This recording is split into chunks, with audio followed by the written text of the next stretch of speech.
Australia will introduce a cap on the number of new international students it accepts as it tries to reduce overall migration to pre-pandemic levels.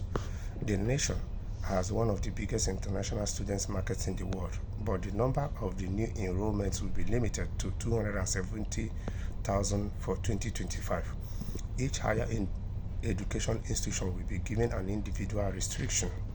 The government announced on Tuesday with the biggest cuts to be borne by vocational education and training providers. The change has angered the tertiary education industry, with some universities calling it economic vandalism.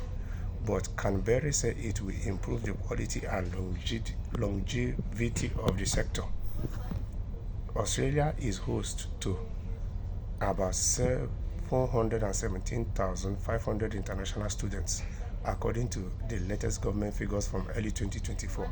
Education Minister Jack Sinclair acknowledged that higher education was hard hit during the pandemic, when Australia sent foreign students home and introduced stricter border controls.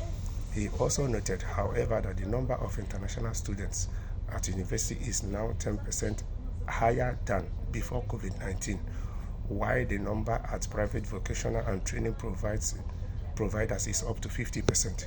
Students are back, but so are the shunks. People are seeking to exploit this industry to make a quick buck, Mr. Clare said.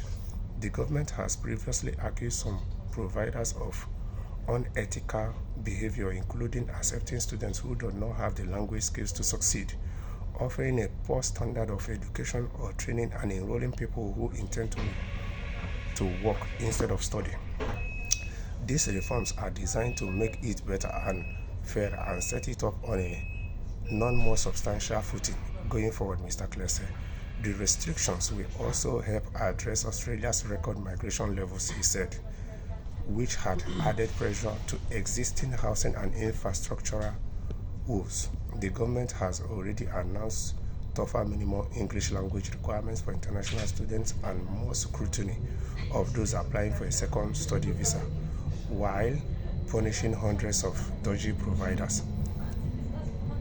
Enrollments at public universities will be pared back to 145,000 in 2025, which is around their 2023 levels, Mr. Clare said.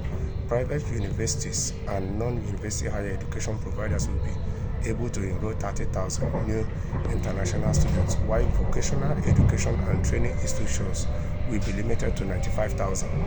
The policy would also include incentives for universities to build more housing for international students, Mr. Clare said. But higher education providers said the industry is being made a fall guy for housing and migration issues, and that a cap would decimate the sector.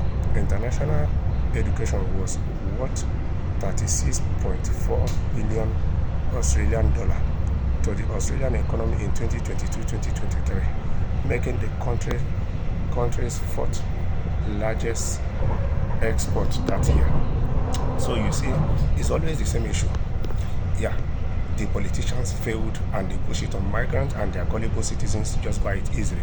It is only time will tell if these new changes they are making in Australia educational system now will equally bear the fruit they are saying, or the politicians are just using it as a bait to win the next election, or for whatever purpose it might be. It is only time will tell.